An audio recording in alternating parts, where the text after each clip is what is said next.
우리 한번 따라서 해볼까요? 나로 살게 하심은, 이런 제 말씀을 오늘 증가하려고 합니다. 오늘 우리가 읽은 본문 말씀은 그 배경이 이렇습니다. 배경을 잘 알면 그 말씀을 이해하기가 쉽죠. 이 바울 사도의 신앙 고백과 간증인데 자신이 받은 은혜와 그 이유를 피력하고 있는 내용입니다. 그가 자신이 받은 은혜를 네 가지로 밝히고 있는데 그가 어떤 은혜를 받았는가 한번 잘 들어보십시오. 오늘 본문에 보면 주께서 내 곁에 서서 나를 강건케 하심은 strength, 이 내 기력을 튼튼하게 해서 나로 살게 했다. 은혜죠. 또 내가 라이언스 무스, 이 사자의 입에서 건지었다. 아주 극한 위험, 사자의 입에 물렸던 사람과 같이 그런 위험한 경지에서 구출을 받았다. 또 주께서 나를 모든 악한 일에서 건져내시고 어택, 이 적대감을 갖고 아주 격렬하게 공격하고 습격하는 그런 원수들로부터 자기가 살게 되었다. 또 그의 천국에 들어가도록 구원하시리니, 영원 구원이죠. 이처럼 큰 은혜가 있을까요? 그래서 그가 얘기하기를 그에게 영광이 세세 무궁토록 있을지어다 아멘 하고 찬송한 것을 볼 수가 있어요. 한마디로 참으로 값진 믿음의 선언이고 은혜가 아닐 수 없는데 이것이 은혜예요. 이 은혜를 아는 사람은 그에게 영광이 세세무궁토록 있을 것이라고 찬송하는 사람이 될 줄로 믿습니다. 예배하는 자는 바로 그것을 알기 때문에 예배할 수 있다고 하는 것입니다. 우리가 잘 알지 사실 바울 사도는 주를 핍박하고 주님의 교회를 잔멸하려고까지 했던 하나님 앞에 큰 죄인이었습니다. 잔멸한다고 하는 것은 아주 싸그리 그냥 없애버리겠다고 하는 그런 말이에요. 그런 사람에게 하나님께서 그렇게 큰 은혜를 베푸시고 살려주신 그 이유가 무엇일까요? 저는 오늘 말씀을 받들어서 그 이유를 여러분들께 증거해 드리려고 하는 것입니다. 어떤 사람은 죽을 병에서도 살게 되고 어떤 사람은 극한 위험 속에서도 살게 되고 특별히 우리 성도들은 죄와 멸망 가운데서 살게 된 그런 참으로 은혜를 많이 받은 사람들이에요. 여러분, 자신이 받은 은혜나 그 이유를 아는 사람은 삶이 달라집니다. 생각이 달라지고 생활 방식이 달라지고 목표도 얼굴 표정이나 말투까지도 달라져요. 전에는 욕하고 미워하고 시기하고 때리고 아주 흉보고 이간질했던 사람들이 달라집니다. 완전히 달라지는 거예요. 그것을 우리는 거듭남이라고 말할 수 있고, 여러분 한마디로 바울 사도는 자신을 살려주신 그러한 이유와 그 은혜를 알았던 거듭난 사람이었다는 것이에요. 주님을 핍박하고 교회를 잔멸하려고 그렇게 나쁜 짓을 하고 주의 원수 노릇했던 사람이 내가 받은 은혜를 생각하니까 주님께 영광 돌리지 아니할 수 없다. 영영이 내가 주님께 영광 돌려드리지 아니할 수 없다라고 바뀌어버리는 것. 이런 것을 거듭남이라고 합니다. 그렇게 되지 아니하면 천국에 갈 수 없다고 성경은 분명히 말씀하고 있어요. 여러분, 우리가 예수 믿고 우리가 신앙생활하는 이유가 무엇입니까? 여러 가지가 있겠습니다만 천국 가는 것 아니겠습니까? 아무리 우리가 신앙생활을 해도 천국 가지 못하면 다 끝이에요. 그런데 그 천국 갈 수 있는 사람은 오늘 바울 사도와 같이 거듭나야 된다고 하는 말씀입니다. 여러분께서는 여러분을 살려주신 그 이유가 무엇이라고 생각하십니까? 여러분을 위험이나 곤궁에서 구원하시고 살게 하신 그 이유를 알고 계십니까? 아십시오. 아는 사람이 살게 되는 거예요. 오늘 말씀이 우리들 인생을 살아가는 이유를 알게 하고 우리들 삶을 거듭나게 하고 새롭게 하는 그런 복된 말씀이 되었으면 좋겠습니다. 그래야 구원받고 그래야 천국 가기 때문이에요. 그러면 그렇게 우리를 은혜로 살려주신 그 이유가 무엇일까? 네 가지로 드릴 텐데, 첫 번째는 이 Lord's work, 주의 일을 위해서요. 주의 일을 하도록 하기 위해서 살려주신 거예요. 오늘 본문에서 이렇게 말씀합니다. 주께서 내 곁에 서서 강건케 하심은 나로 말미암아 전도의 말씀이 온전히 전파되어 이방인으로 듣게 하려 하심이라. 바울 사도는요, 그렇게 하나님께서 자기 곁에 서서 자신을 강건케 해주신, 살려주신, 그 병에서 살려주신 이유를 알았어요. 그것을 한 바울 사도는 일생을 주의 일에 진례갈 수가 있게 되었다라고 한 말씀이에요. 주의 일을 할 사람에게는 그렇게 주님께서 곁에 서서 떠나지 않냐고 가까이 계셔서 강건케 해주시고 살려주신다는 것을 여러분 아시기를 바랍니다. 수많은 위험과 질병 가운데서도 모든 것을 이기고 살아가도록 강건케 해주시는 거예요. 어떤 사람이 주의 일을 하려고 하는 사람이.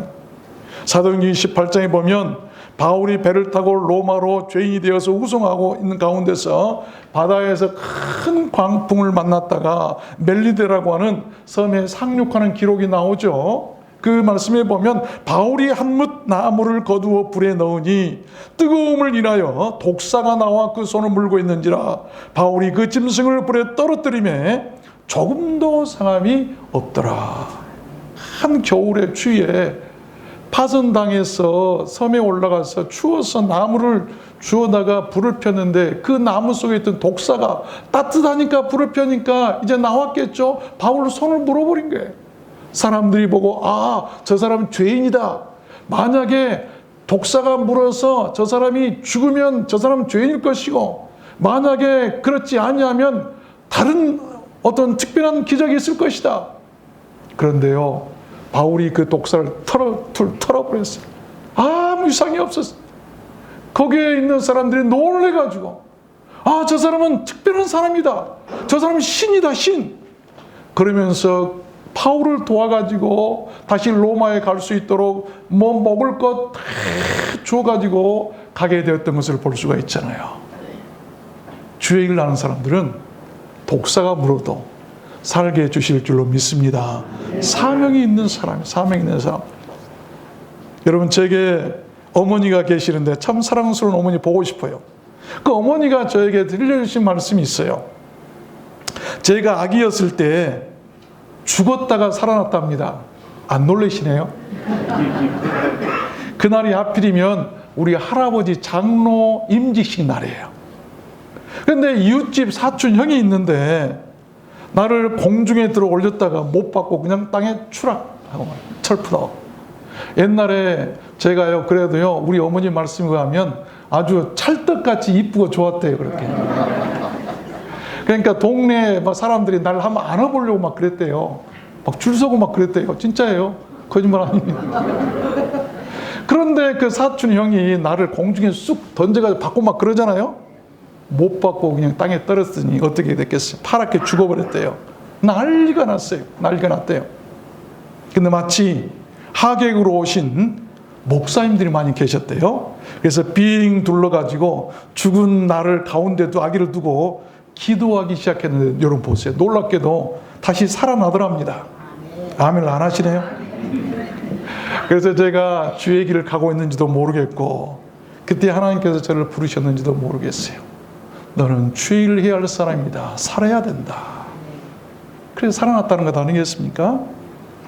베드로전서 2장에도 보면 오직 너희는 택하신 족속이요 왕같은 제사장들이요 거룩한 나라요 그의 소유된 백성이니 이는 너희를 어두운 데서 불러내어 그의 기이한 빛에 들어가게 하신 자의 아름다운 덕을 선전하게 하려 하심이니라. 분명한 목적, 우리를 어두운 데서 불러내서 구원시키시고 하나님의 자녀로 삼으신 이유를 분명히 밝히고 계시다는 것입니다. 그가 우리를 대신하여 자신을 주심은 모든 불법에서 우리를 구속하시고 우리를 깨끗하게 하사 선한 일에 열심히 있는 친백성이 되게 하려 하심이니라. 왜 우리를 구속하시고 왜 우리를 깨끗하게 씻어주시고 죄를 용서해 주시고 우리를 살려주셨을까요? 선한 일에 열심하는 하나님의 친백성이 되게 하려 하심이라고 분명히 밝히고 있어요. 생명의 말씀을 밝혀 나의 다른 일도 헛되지 아니하고 수고도 헛되지 아니하므로 그리스도의 날에 나로 자랑할 것이 있게 하려 하심이니라. 바울은 분명히 얘기하고 있어요. 그리스도의 날에 심판날입니다. 그 날에 자랑할 것이 있도록 하기 위해서, 그 자랑을 위해서 지금 나를 살려주셨다고 한 것이죠. 우리가 하나님께 자랑할 것이 좀 있나요? 그리스도의 날에 다 심판대 앞에서 우리가 다 토로할 텐데, 그때 우리가 주님 앞에서 무엇을 자랑할 수 있을까요? 그런 사람들은 반드시 이런 고백을 할 것입니다. 나의 달려갈 길과 주 예수께 받은 사명, 곧 하나님의 은혜의 복음 증거하는 일을 마치려 하면은 나의 생명을 조금도 귀한 것으로 여기지 아니하노라. 바울 사도는 분명해. 너무나 그 은혜가 크고 감사하기에 자기 목숨도 하나도 아끼지 아니하고 자기 목숨도 절대로 아끼지 않고 다 바치겠다고 말씀하고 있어요. 그런 사람들은 하나님께서 곁에 계셔서 그렇게 감격해 주신다고 하는 말씀이에요. 여러분, 주의를 생각하시길 바랍니다. 세상 모든 일은 허무하지만 주의 일은 아니에요. 반드시 대가가 있고 보상이 있습니다. 바울은 이렇게 얘기하죠. 내가 선한 싸움을 싸우고 나의 달려갈 길을 마치고 믿음을 지켰으니 이제 후로는 나를 위하여 의의 면류관이 예비되었으므로 주 곧 의로우신 재판장이 그날에 내게 주실 것이니라. 여러분, 의의 면류관, 구원의 면류관이에요. 그 면류관 받아 쓰시길 바랍니다. 그래야 돼요. 두 번째입니다. 우리를 그렇게 은혜로 살려주신 이유가 무엇일까요? Time remaining in the flesh. 육체의 남은 때를 위해서요. 육체의 남은 때. 베드로전서 4장 1장에 보니까 베드로가 이렇게 얘기합니다.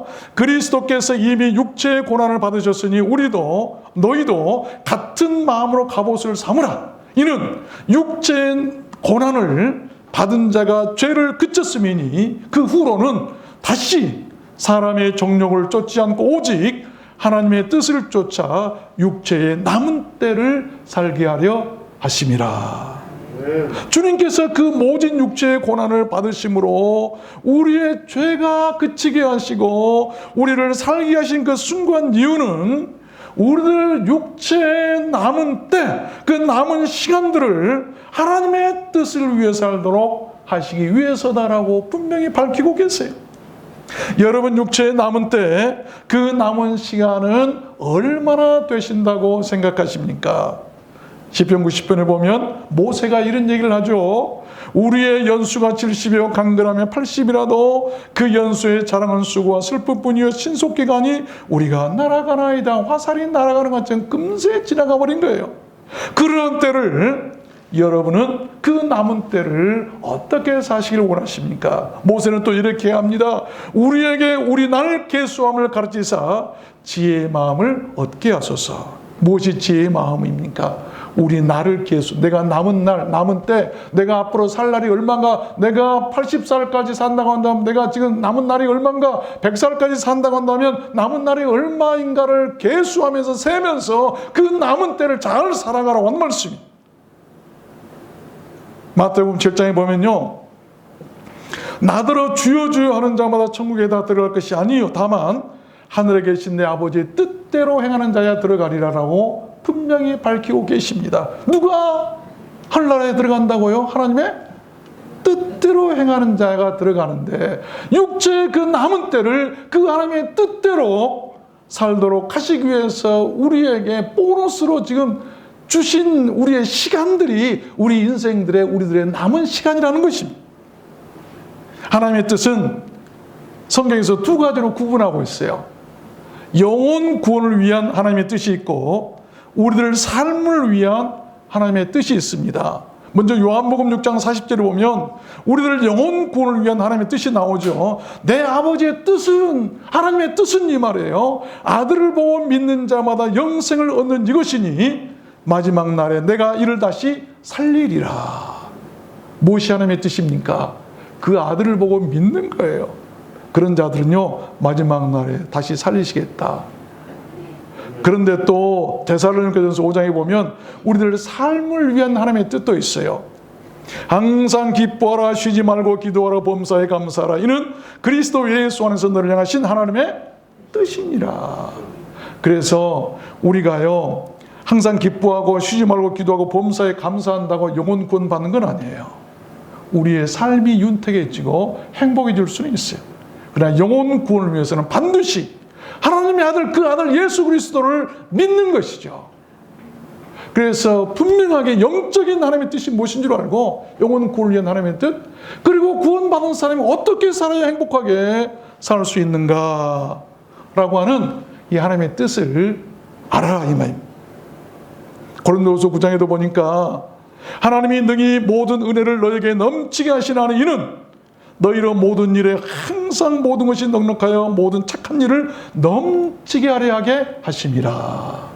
왜 우리를 이렇게 은혜 넘치게 하셨다고요? 이런 은혜를 주셨다고요? 착한 일을 넘치게 하도록 하기 위해서. 우리가 남은 때를 어떻게 살아야 될 것인가, 무엇을 하면 살아야 될 것인가를 알게 하신 말씀이에요. 그러나 내가 긍휼을 입을 까닭은 후에 주를 믿어 영생 얻는 자들에게 본이 되게 하려 함이라 라고 바울 사도는 얘기하죠. 뭔가 본이 돼야 돼. 아직까지 내가 살아오면서 친구들에게나 교회에서나 성도들 앞에, 또한 자식들 앞에, 부모들 앞에, 형제들 앞에 본이 되지 못했다고 한다면 이제부터는 남은 때를 본이 되어서 그들에게 예수 그리스도를 전하라고 하는 말씀 아니겠습니까? 노벨 문학상을 수상한 영국의 극작가 이 버나드 쇼, 유명한 사람이죠. 그가 죽을 때 이런 말을 했다고 그러죠. 우물쭈물하다가 내 이럴 줄 알았다. 그 말이 너무나 유명해서 지금도 그 사람 묘비에다가 이걸 써놨다고 그러죠. 우물쭈물하다가 내 이럴 줄, 인생을요 우물쭈물하다가 끝냈다 말 아니겠어요? 여러분께서는 육체의 남은 때, 그 남은 시간들을 무엇을 위해 쓰시겠습니까? 우물쭈물하다가 생을 마치시겠습니까? 지금까지는 내 뜻대로 살았다면 이제부터는 하나님의 뜻대로 살았으면 좋겠습니다. 한 번 죽는 것은 사람에게 정하신 것이요 그 후에는 심판이 있으리니 너는 내일 자랑하지 말라. 하루 동안에 무슨 일이 날는지 네가 알 수 없음이니라. 여러분, 저는 이 말씀을 모든 인류가 떨고 긴장해야 할 최고의 경고의 말씀이라고 생각합니다. 우리가 내일 자랑할 거 없어요. 하루 동안에 무슨 일을 하냐 알 수 없어요. 한 번 죽는 것은 딱 정해져 있고 그 후에는 심판이 있을 것이라고 분명히 못을 받고 있습니다. 언제 끝나지 모를 우리들 인생, 우리가 어떻게 남은 때를 살아야 할까요? 왜 우리를 살려두었다고 여러분 생각하십니까? 세 번째입니다. 우리를 은혜로 살려주신 이유가 무엇일까요? 세 번째는 Eternal Life, 영생을 얻도록 하시기 위해서다. 디도서 3장 7절에 바울이 이렇게 얘기합니다. 우리로 저의 은혜를 힘입어 의롭다 하심을 얻어 영생의 소망을 따라 후사가 되게 하려 하심이라. 오늘 또 하나님께서 우리를 살려두신 가장 중요한 이유는 영생을 얻도록 하시기 위함이라는 것이죠. 아직까지 영생을 얻지 못했기 때문에 남은 때를 이제는 영생을 얻도록 우리를 보너스로 살려두시는 거예요. 그 때가 은혜의 기간이라고 하는, 은혜의 때라고 얘기해요. 하나님께서 왜 나를 지금까지 살려두시고, 왜 생명을 연장시키시고, 왜 용서하시고, 왜 심판치 않으시고, 왜 참고, 왜 기다려주고 계신다고 여러분 생각하십니까? 아십시오. 나를 너무 사랑하셔서 영생을 얻도록 하시기 위해서예요. 누가복음 15장에 보면 탕자 얘기가 나오죠. 그 탕자를, 그 아버지 돈 가지고 도망쳐서 죄를 짓고 있는 그 탕자를 왜 버리지 않고 날마다 기다리셨을까요? 다른 거 아니에요. 이 내 아들은 죽었다가 다시 살아났으며 내가 잃었다가 다시 얻었노라 하니 저희가 즐거워하더라. 그 아들을 여기 보니까 이 내 아들, this son of mine, 이 내 아들 하나님의 아들이기 때문에 그가 영생을 얻어야 하기 때문에 그를 기다리셨다고 하는 거예요. 우리가 하나님의 자녀이기 때문에 우리가 영생하도록 하시기 위해서 하나님께 지금 기다리고 계세요. 그 남은 때를 어떻게 살아야 될 것인가? 여러분은 어떻게 그 남은 때를 살기를 원하십니까? 이사야 선지자도 이렇게 얘기합니다. 그러나 여호와께서 기다리시나니 이는 너에게 은혜를 베풀려 하시며 일어나시는 이는 너희를 긍휼히 여기려 하심이라. 모든 죄인들을 향하신 황송한 말씀이 아닐 수가 없어요. 이는 너희로 하여금 하나님의 나라에 합당한 자로 여기심을 얻게 하려 함이라. 하나님의 나라 들어갈 때 그래 합당하다, 너는 하늘나라에 들어갈 수 있을 만한 사람이야 라고 하도록 하시기 위해서 육체의 남은 때를 남겨놓으셨다고 하는 것이죠. 로마서 15장도 보면 이 은혜는 성령 안에서 거룩하게 되어 받으심직하게 하려 하며, 하나님께서 우리를 받으심직하게 하시려고 지금 살려두신 거예요. 그렇지는 못하니까 그런 사람은 인생을 허비하지 않을 것이고 무엇을 해야 할지를 알 것이고 내 인생에 무엇이 급하고 무엇이 먼저고 무엇이 진중으로 소중한 일임을 알게 될 줄로 믿습니다. 마지막 네 번째입니다. 왜 우리를 은혜로 살려주셨을까요? With the Lord, 주님과 함께 살도록 하시기 위해서. 데살로니가서 5장 10절에 보니까 예수께서 우리를 위하여 죽으사 우리로 하여금 깨든지 자든지 자기와 함께 살게 하려 하셨느니라. 주님께서 이 땅에 오심도, 매를 맞으심도, 십자가에 죽으심도, 부활하심도, 승천하시고 다시 재림하심도 그 최후의 목표는 우리와 함께 천국에서 같이 사시기 위해서예요. 그처럼 크고 그처럼 놀랍고 그처럼 높으신 사랑이 이 세상에 그런 사랑이 또 있을까요? 바울 사도는 그 신앙의 비밀을 알았던 것입니다. 그런 사람이 예수를 믿고요, 그런 사람이 예수를 영접하고요, 그런 사람이 거듭나서 그런 사람이 예수를 위해 살다가 그런 사람이 천국 가게 될 줄로 믿습니다. 제가 모든 사람을 대신하여 죽으심은 산자들로 하여금 다시는 저희 자신을 위하여 살지 않고 오직 저희를 대신하여 죽었다가 다시 사신 자를 위하여 살게 하려 함이라. 우리가 어떻게 살아, 구원받은 이후 구원받은 사람들은 어떻게 살아야 될 것인가? 예수께서 이르시되 내가 진실로 너희에게 이르노니 오늘 네가 나와 함께 낙원에 있으리라. 강도도 하나님께서 같이 살려고 데리고 가셨어요. 스데반이 성령 충만해서 죽을 때 하늘을 주목하여 보았더니 하나님 우편에 인자가 서신 것을 보고 보라 하늘이 열린다. 인자가 하나님 우편에 서신 것을 본다. 왜 인자가 주님께서 하늘나라에서 스데반의 죽은 모습을 보고 있었을까요? 그가 죽으면 불러다가 하나님의 나라에서 자기랑 같이 살기 위해서. 여러분 그런 은혜를 받으시길 바랍니다. 그 옷을 더럽히지 아니한 자 몇 명이 있어 흰 옷을 입고 나와 함께 다니리니 그들은 합당한 용곤이라. 합당해야 돼요. 천국과 흰 옷 입을 만한 합당한 그런 우리의 준비된 모습이 있으십니까? 가서 너희를 위하여 처소를 예비하면 내가 다시 와서 너희를 내게로 영접하여 나 있는 곳에 너희도 있게 하리라. 올지어다 세상 끝날까지 내가 너희와 항상 함께 있으리라 하시니라. 얼마나 큰 축복입니까? 우리를 살려주신 것 다른 거 아니에요. 그래 너 하늘나라에 오기에 합당한 사람이 되기 위해서 준비해라 라고 합니다. 그것을 위해서 우리를 살려주시고 우리를 기다리고 계신 거예요. 그런데 우리가 막 살아가면 되겠어요? 말씀을 맺겠습니다. 어떤 대형교회 목사님 간증이죠. 금요일날도 말씀드렸습니다만 그 교회 한 장로님이 계셨는데 너무 열심히 교회를 섬기고 부자여서요. 봉사도 많이 돈도 많이 있으니까 성도들이 막 좋아가지고 인기 짱이어서 막 성도들이 가는 데마다 박수 치고 막 그랬어요. 그러던 그가 몸이 이상해서 병원에 갔더니 검사 결과 말기암이었습니다. 그날부터 그 장로님은 주일에도 교회도 출석지도 않고 집안에 누워 꼼짝도 않았답니다. 누가 와도 돌아보지도 않고 오히려 싫어했다고 그래요. 교회에서 부목사님들이 돌아가면서 신방하고 찬송하고 기도해도 이마나 움직이지도 않고 눈 한 번 떠보지도 않더랍니다. 어느 날 목사님이 단단히 마음을 먹고 찾아가서 말씀을 전했답니다. 장로님, 그러시면 안 됩니다. 예수님을 의지하십시오. 그래야 천국 갈 수 있습니다. 그러자 그 장로님이 갑자기 몸을 벌떡 일으키더니 손을 막 내저으면서 소리를 치더랍니다. 예수고 뭐고 나 다 실수. 그렇게 버럭 화를 내더니 그대로 뒤로 넘어져서 가시더랍니다. 그 일이 있은 뒤에 그 목사님은 여러 목사님들 앞에서 크게 회개를 하셨답니다. 모두 자기 탓이라면서 자기가 잘못 가르쳤기에 그렇게 되셨다고 다 자기 탓이라고 펑펑 우시더라는 거예요. 여러분, 지금 우리는 천국 갈 자신들이 있습니까? 천국에 들어갈 사람들로 거듭나셨습니까? 언젠가 곧 반드시 우리에게도 그런 날이 올 텐데 준비는 다 마치고 살아가십니까? 아직 준비가 안 된 사람을 위해서 주님께서 나를 지금 세상에 살려두고 계신 거예요. 우리는 아무도 모릅니다. 그날 그때 내가 어떻게 되는지 아무도 몰라요. 나도 그렇게 그날 주님을 부인하고 예수도 실수 다 실수라고 어떻게 그런 사람이 천국에 갈 수 있겠어요?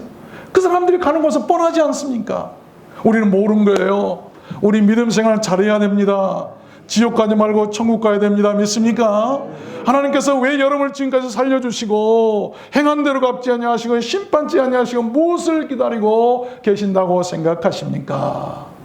하나님께서 내게 맡기신 아직 못한 일이나 하나님께서 서운한 것이나 천국 가기 아직 부족한 것이 합당치 못한 것이 있기 때문 아니겠습니까? 무엇보다 여러분 자녀나 형제 친족 권력들을 위해서 기도하십시오. 그들의 구원을 위해서 기도하고 전도하십시오. 그들에게 주의 이름으로 선을 베풀고 못다한 그리스도의 사랑을 그들에게 전하십시오.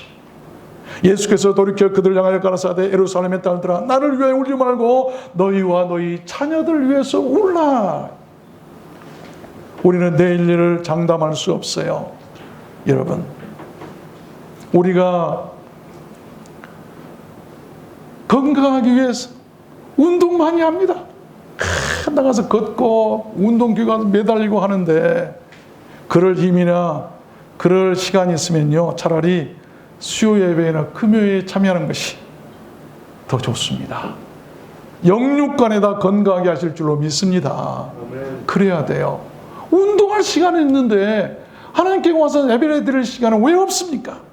계시록 3장에 보니까 라오디게아 성도들에게 주신 경고의 말씀이 나오죠. 네가 말하기를 나는 부자라 부유하여 부족한 것이 없도다 하나 네 권고한 것과 가련한 것과 가난한 것과 눈먼 것과 벌거벗은 것을 알지 못한도다. 이 무슨 말이냐면 나는 이 정도면 천국 갈 수 있어. 나는 이 정도면은 틀림없이 주님께서 나를 영접해 주실 거야 라고 생각할지 모르겠지만 그러나 내가 보니까 나는 아무것도 가진 것이 없다. 그렇다 이 말입니다. 우리들 들어왔는 소원교회는 지금껏 우리를 살려두신 그 이유를 아는 교회가 되고 그래서 모두 천국을 준비하고 주님과 영원히 함께 살게 되는 그런 교회였으면 좋겠습니다. 여러분 모두 그렇게 되시기를 오늘 주님의 이름으로 축복합니다. 우리 찬송하도록 하겠습니다. 내가 그리스도와 함께 십자가에 못 박혔나니 그런즉 이제는